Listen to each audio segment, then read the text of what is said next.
Hello dear friends, good morning all of you. आपके अपने channel education पाठशाला में आपका स्वागत है। आज हम क्लास 10th के सब्जेक्ट साइंस के पार्ट फिजिक्स केमिस्ट्री के बारे में देखेंगे, जिसमें हम पहले पार्ट 1 को अपलोड कर चुके हैं। अब हम दूसरे पार्ट को देखेंगे, जिसमें आज की हेडिंग की शुरुआत जलीय विलयन में अम्ल और क्षारक से करते हैं, जिसमें फर्स्ट पॉइंट में लिखा है जल की उपस्थिति में H आयन उत्पन्न होते हैं, तो हम कह सकते हैं यह अम्ल होता है। H प्लस आयन और H3O प्लस आयन, जब हम अम्ल को जल में घोलते हैं तो हम देखते हैं यह H प्लस आयन और H3O प्लस आयन प्रदर्शित करता है, जो इस रासायनिक समीकरण के द्वारा दर्शाया गया है। और इसी प्रकार जब HCl हाइड्रोक्लोरिक अम्ल, H2O जल साइन ऑफ रिएक्शन जो तीर के द्वारा जो दर्शाया गया है, इसे हम साइन ऑफ रिएक्शन के द्वारा पढ़ते हैं, जिसमें H3O प्लस आयन और प्लस Cl माइनस जो इस प्रकार उपस्थित होते हैं। अब हम सेकंड पॉइंट जल में उपस्थित क्षारक OH आयन। क्षार का अर्थ है जब हम किसी जल में क्षार को घोलते हैं तो देखते हैं यह OH आयन प्रदर्शित करता है। इस प्रकार क्षार कहलाते हैं। NaOH की क्रिया जब जल से कराई जाती है तो यह Na+ और OH ऋण में टूट जाता है। जब इसकी क्रिया मैग्नीशियम हाइड्रोक्साइड और जल से कराई जाती है तो यह मैग्नीशियम आयन और OH आयन में टूट जाता है। इस प्रकार हम कह सकते हैं जलीय विलयन में अम्ल और क्षारक अलग अलग गुण प्रदर्शित करते हैं। इसलिए इसमें दिया है OH आयन, क्षार, H plus ion, H3O plus ion अम्ल प्रदर्शित करते हैं। अब हम आगे देखेंगे सभी क्षारक जल में घुलनशील नहीं होते। जल में घुलनशील क्षारक को क्षार कहते हैं। जो भी क्षार जल में घुल जाते हैं उन्हें हम क्षार के रूप में जानते हैं। सभी क्षार क्षारक होते हैं, परंतु सभी क्षार क्षारक नहीं होते हैं। जल के साथ अम्ल या क्षारक को मिलाते समय सावधानी बरतनी चाहिए। हमेशा अम्ल या क्षारक को ही जल में मिलाना चाहिए, परंतु सभी क्षारक क्षार नहीं होते हैं। जल के साथ अम्ल या क्षार को मिलाते समय यह एक महत्वपूर्ण ध्यान रखने योग्य बात है। जब भी हम जल को अम्ल में मिलाएं या अम्ल को जल में मिलाएं तो हमें ध्यान रहे हमेशा अम्ल या क्षार को ही जल में मिलाना चाहिए। हमें एक पात्र में जल भरकर उसमें थोड़ा थोड़ा अम्ल या क्षार कोई छड़ के द्वारा हिलाते हुए इसे मिलाना चाहिए, क्योंकि इससे जल तथा अम्ल मिल सकते हैं। अगर हम अम्ल में जल मिलाते हैं तो यह ऊष्मा देता है और इससे पात्र भी टूट सकता है, क्योंकि अत्यंत ऊष्माक्षेपी होता है। ऊष्माक्षेपी का अर्थ होता है इसमें ऊष्मा निकलती है, उत्पन्न होती है, इसे हम ऊष्माक्षेपी कहते हैं। जल हमेशा जो पहली प्रक्रिया के द्वारा दर्शाया गया है, यह एक अम्ल और जल को मिलाने की गलत विधि है, जबकि सेकंड चित्र में दिखाया गया है हमेशा जल में अम्ल मिलाया जाता है, न कि जल में अम्ल। इसलिए हमें ध्यान रखना है जब भी हम इस कार्य को करें तो ध्यान रहे हम जल को एक पात्र में लें और उस पात्र में थोड़े थोड़े रूप में अम्ल डालकर उसे एक छड़ के द्वारा हिलाते हुए मिलाते चलें। अब हम देखते हैं नेक्स्ट पॉइंट, सांद्र अम्ल। सांद्र अम्ल का अर्थ है जिसमें अम्ल की अधिकता तथा जल कम मात्रा में उपस्थित होता है। इस प्रकार को सांद्र अम्ल कहते हैं। सांद्र अम्ल में जल मिलाने पर उत्पन्न हुई ऊष्मा के कारण मिश्रण आस्फलित होकर बाहर आ जाता है। आस्फलित का अर्थ है यह उबलकर इस पात्र से बाहर की तरफ निकल जाता है तथा आप जल भी सकते हैं क्योंकि एक ज्वलनशील द्रव होता है। साथ ही अत्यधिक स्थायी ताप के कारण कांच का पात्र भी टूट सकता है। इसमें यह सावधानियां रखते समय हमें अम्ल और जल का प्रयोग करना चाहिए।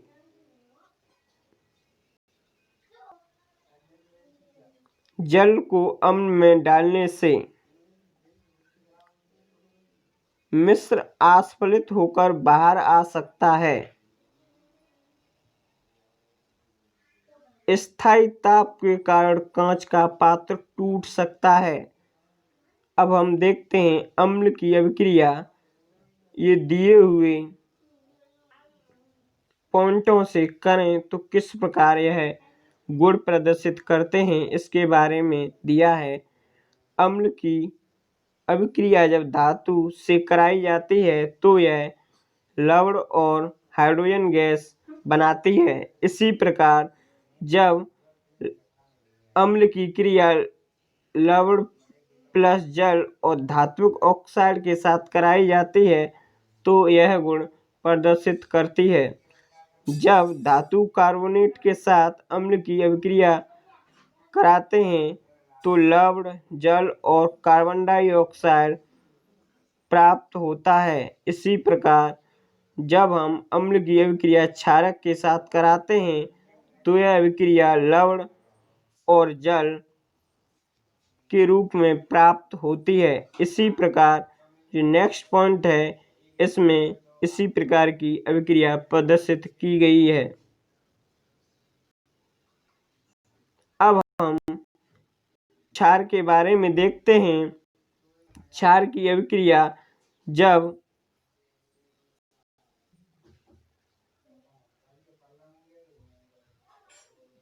लवण और गैस के साथ कराते हैं, धातु के साथ कराते हैं तो यह लवण और हाइड्रोजन गैस बनाती है।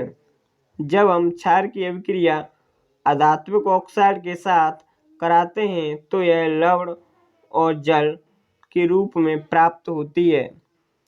इसी प्रकार विभिन्न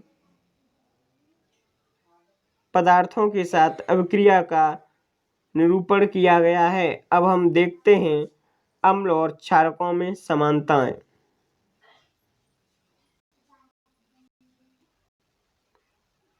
अम्ल एच आयन उत्पन्न करते हैं जबकि क्षार OH आयन प्रदर्शित करते हैं तथा अम्ल की परिभाषा इसी रूप में लिखी जाती है और क्षार की परिभाषा को इस रूप में लिखते हैं जिसमें ये दोनों ही पॉइंट अम्ल और क्षार को प्रदर्शित करते हैं।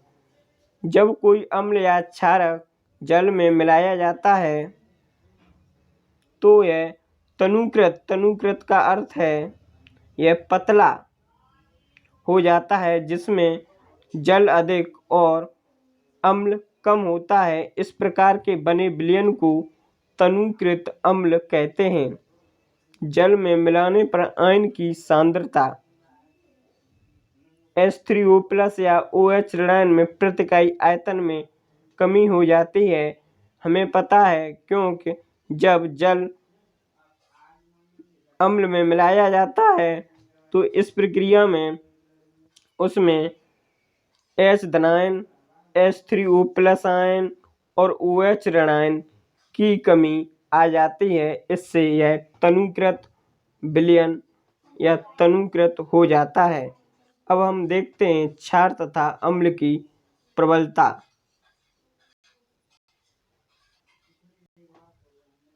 किसी क्षार या अम्ल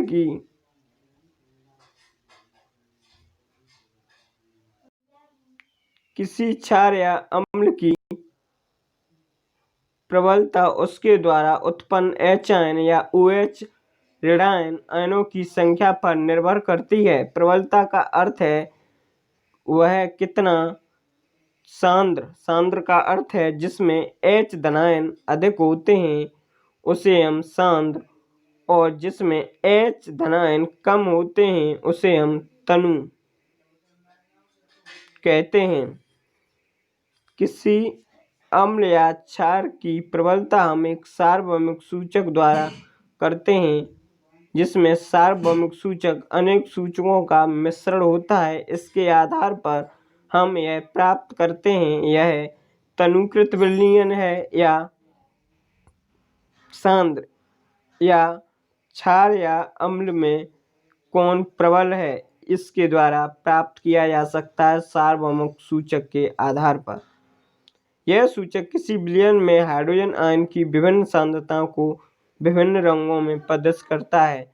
जब हम सार्वभौमिक सूचक को किसी विलयन में दिए हुए विलयन कोई पात्र जिसमें अम्ल या क्षार रखा है इसमें हम इस सूचक को डालते हैं तो इस विलयन का रंग भिन्न भिन्न प्रकार से प्रदर्शित करे तो हम कह सकते हैं यह अधिक प्रबल है या कम प्रबल है। इसके आधार पर हम प्रबलता का मापन करते हैं। अब हम देखते हैं pH scale, percentage of hydrogen, जिसमें पीएच का अर्थ है परसेंटेज ऑफ हाइड्रोजन, यानी किसी भी पात्र में हाइड्रोजन की मात्रा को प्रदर्शित करने के लिए जिस उपकरण का प्रयोग किया जाता है उसे हम पीएच स्केल के रूप में जानते हैं।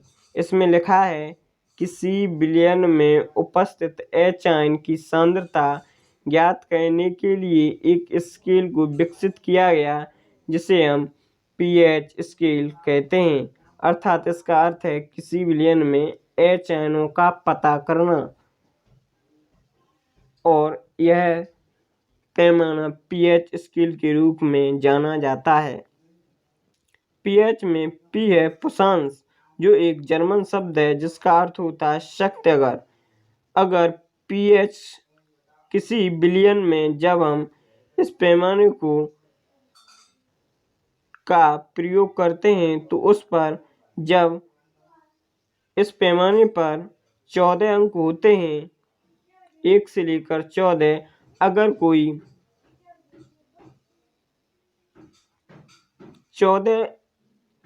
1 से लेकर 14 के बीच में इसके बीच का अंक 7 होता है और इसमें अगर 7 से नीचे कोई संख्या प्राप्त होती है तो हम कह देते हैं अम्लीय विलयन है। 7 से ऊपर अगर कोई संख्या 14 तक प्राप्त होती है तो हम कह देते हैं यह एक क्षारीय विलयन है। अगर कोई विलयन में 7 अंक प्राप्त होता है तो हम कहते हैं यह विलयन एक उदासीन विलयन है। जिस प्रकार इसमें दिखाया गया है pH बराबर 7, जब किसी विलयन का pH मान 7 आता है तो हम कह सकते हैं यह उदासीन विलयन है। इसी प्रकार जब pH का मान 7 से कम, इस चिन्ह के द्वारा यहाँ पर pH का मान 7 से कम को दर्शाया गया है तो यह विलयन अम्लीय होता है, तथा जब pH का मान 7 से अधिक हो तो यह विलयन क्षारीय होता है। अब हम देखते हैं यह स्केल 0 से 14 तक pH ज्ञात करने के लिए उपयोग में लाई जाती है, जिसमें इसके आधार पर किसी विलयन के दुर्बल अम्ल और प्रबल अम्ल को ज्ञात किया जा सकता है। जिसमें H आयन अधिक होते हैं उसे हम प्रबल अम्ल और जिसमें H आयन कम होते हैं उसे हम दुर्बल अम्ल जिसमें दिखाया गया है। इसके आधार पर इधर जाने पर H आयनों की संख्या बढ़ रही है तो यह एक प्रबल अम्ल के उदाहरण है। यहाँ पर H आयनों की संख्या इसमें कम है, इसलिए इससे नीचे जाते हुए ग्राफ में बताया गया है यह दुर्बल अम्ल के उदाहरण हैं। अब हम इसी प्रकार आगे देखें तो यह दुर्बल क्षार प्रबल क्षार को भी इसी प्रकार दर्शाया गया है।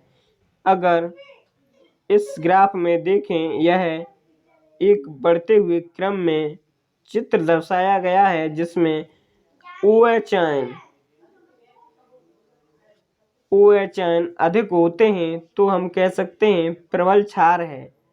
जब हम इसमें देखें तो OH आयन की मात्रा कम होती है तो हम कह सकते हैं यह एक दुर्बल क्षार का उदाहरण है। अब हम देखते हैं आगे बढ़ती हुई अम्लीय प्रकृति। जब हम 7 से मान जब कम मिलता है किसी विलयन का तो हम कहते हैं यह विलयन अधिक अम्लीय है, तथा 7 से अधिक मान मिलता है तो हम यह कहते हैं यह विलयन अधिक क्षारीय है। तथा इसी प्रकार जब किसी विलयन का मान 7 प्राप्त होता है तो हम कहते हैं यह विलयन उदासीन है। जिसमें H आयनों की सांद्रता में अगर वृद्धि होती है तो यह अम्लीय, H आयनों की सांद्रता में कमी होती है तो यह क्षारीय हो जाता है। अब हम दैनिक जीवन में परसेंटेज ऑफ हाइड्रोजन का महत्व देखेंगे, जिसमें निम्न बिंदुओं के द्वारा दर्शाया है। पौधों एवं पशु pH के प्रति संवेदनशील होते हैं। हमारा शरीर 7 से 7.8 pH परास के बीच होता है। हमारे शरीर का pH मान 7 से 7.8 के बीच में होता है, जो एक दैनिक जीवन में उपयोग का महत्व है। वर्षा के जल की pH मान जब 5.6 से कम हो जाता है तो वह अम्लीय वर्षा। यह एक ध्यान रखने योग्य पॉइंट है क्योंकि यह परीक्षा में बहुत बार पूछा गया है। इसी प्रकार मिट्टी के बारे में pH मान दिया गया है जो निम्न प्रकार है। इसी प्रकार हमारे पाचन तंत्र का pH मान के बारे में डिटेल के रूप में दिया गया है। इसे आप लोग नोट कर लें क्योंकि यह बायोलॉजी पार्ट में भी इसके बारे में चर्चा करेंगे। इसी प्रकार दंत क्षय के बारे में भी pH का उपयोग किया जाता है। अब हम देखते हैं पशुओं एवं पौधों द्वारा उत्पन्न रसायनों से संरक्षा के लिए भी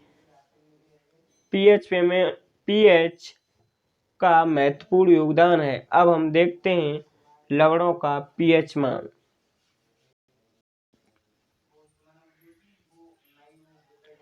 प्रबल अम्ल प्लस प्रबल क्षार जब भी आपस में क्रिया करते हैं तो यह उदासीन लवण बनाते हैं, जो एक pH बराबर 7 यह एक 7 अगर किसी विलयन का मान आता है तो कहते हैं यह एक उदासीन विलयन है या उदासीन लवण बनाते हैं।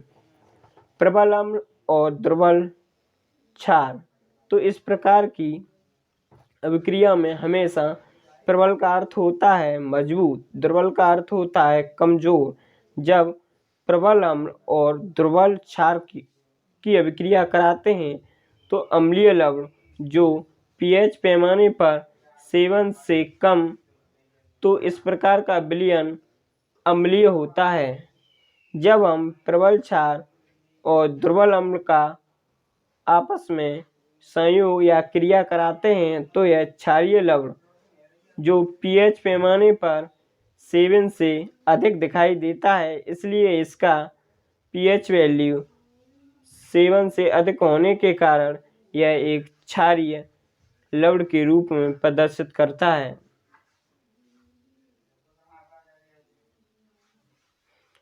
साधारण नमक से रसायन।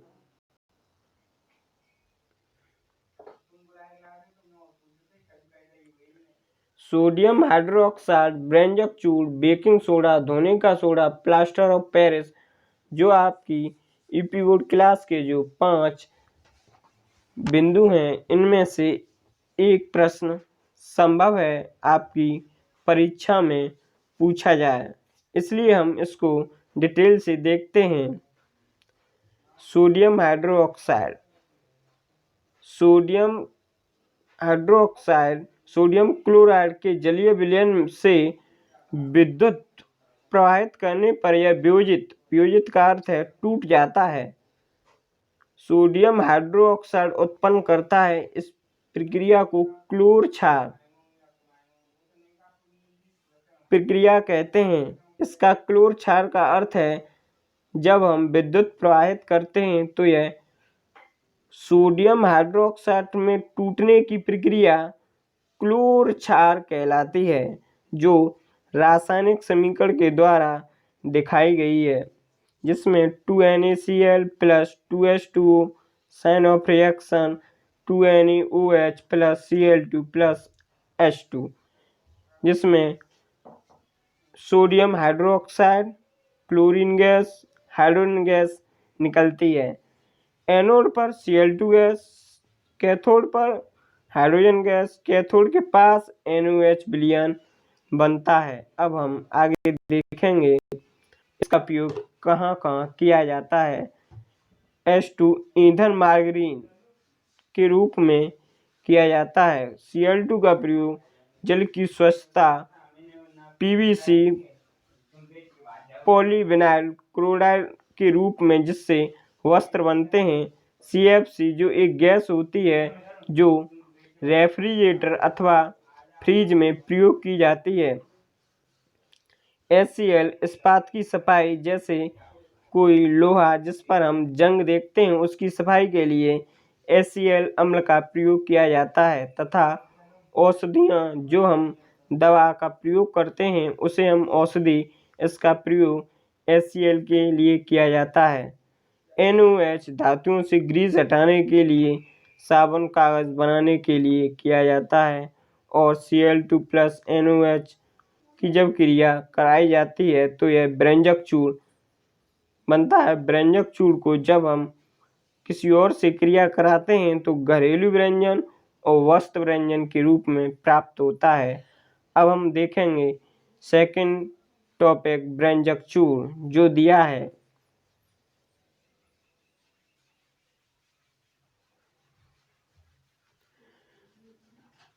शुष्क बुझे हुए चूने, जिसका सूत्र है CaOH का होल ट्वाइस, पर क्लोरीन की क्रिया से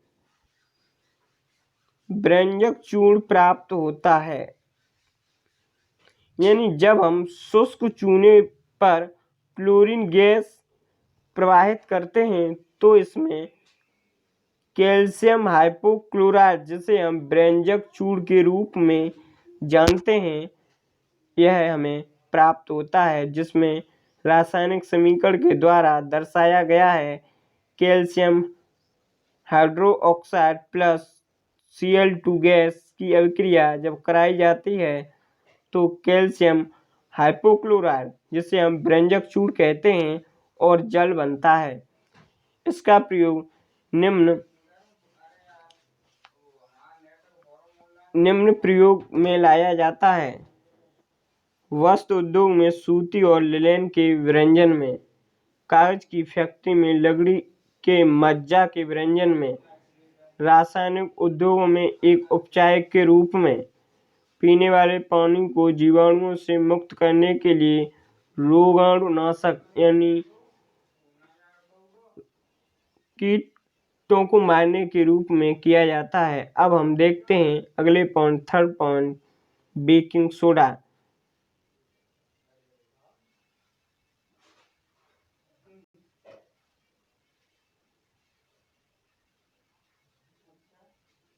बेकिंग सोडा NaCl, जल, carbon dioxide, NH3 gas, ammonia gas की, इन चारों की जब अभिक्रिया एक साथ कराई जाती है तो इस प्रकार के कारण baking soda NH4Cl, ammonium chloride, baking soda जो NaSO3 के द्वारा दर्शाया गया है तथा यह एक दुर्बल असंक्षारक के रूप में क्षारक होता है। खाना पकाते समय बेकिंग सोडा को हम खाने वाला सोडे के नाम से भी जानते हैं। खाना पकाते समय गर्म करने पर इसमें निम्न अभिक्रिया होती है। इसमें बेकिंग सोडा जब गर्म किया जाता है, गर्म करने के लिए यहाँ पर डेल्टा का प्रयोग किया गया है जिसे हम डेल्टा कहते हैं। तो इसमें धावन सोडा, जल और कार्बन डाइऑक्साइड बनते हैं। अब हम आगे इसके उपयोग के बारे में देखेंगे। बेकिंग सोडा पाउडर बनाने में किया जाता है जिसमें बेकिंग सोडा और टार्टरिक अम्ल होता है। इस अभिक्रिया से उत्पन्न CO2 के कारण पाव रोटी या केक में खमीर उठ जाता है तथा इससे यह मुलायम एवं स्पंजी होती है जिसे हम डबल रोटी के रूप से जानते हैं। C, यह एंटासिड का एक संघटक है। D, इसका उपयोग सोडा अम्ल अग्निशामक में किया जाता है। इसका प्रयोग आग बुझाने के रूप में किया जाता है। अब हम आगे नेक्स्ट पॉइंट, धावन सोडा, जिसके निम्न गुणों के बारे में देखेंगे। सोडियम कार्बोनेट के पुनः क्रिस्टलीकरण से धोने का सोडा प्राप्त होता है। यह एक क्षारीय लवण है जो एक क्षारीय लवण का उदाहरण है जिसमें Na2CO3 और जल के साथ अभिक्रिया कराई जाती है तो यह धावन सोडा, जिसे हम वाशिंग सोडे के नाम से भी जानते हैं, इसका उपयोग निम्न कार्यों के लिए किया जाता है। साबुन एवं कांच उद्योग में इसका प्रयोग किया जाता है। बी पॉइंट, इसका उपयोग बोरेक्स के उत्पादन में किया जाता है। सी पॉइंट, धोने सोडे का उपयोग घरों में सफाई के लिए किया जाता है और जल की स्थायी कठोरता को हटाने के लिए भी धोने सोडे का प्रयोग किया जाता है। अब हम आगे इसके next point, plaster of Paris के बारे में, इसके गुण धर्म के बारे में देखेंगे।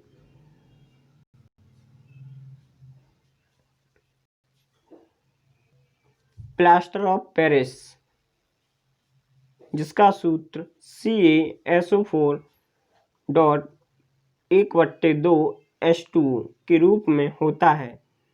जिप्सम को जब हम 373 केल्विन पर गर्म करते हैं गर्म करने पर यह जल के अणुओं को त्याग कर कैल्शियम सल्फेट, हेमीहाइड्रेट, अर्धहाइड्रेट बनाता है। जब हम जिप्सम इस पदार्थ को 373 केल्विन पर गर्म करते हैं तो यह जिप्सम बनाता है। यह सफ़ेद चूर्ण होता है। यह सफ़ेद पाउडर के रूप में होता है जो जल मिलाने पर पुनः जिप्सम बनकर ठोस अवस्था में हो जाता है और इसको इस प्रकार अभिक्रिया द्वारा दर्शाया गया है, जिसमें प्लास्टर ऑफ पेरिस और जब हम जल से अभिक्रिया कराते हैं तो यह जिप्सम के रूप में परिवर्तित हो जाता है। अब हम इसके प्रयोग के बारे में देखेंगे।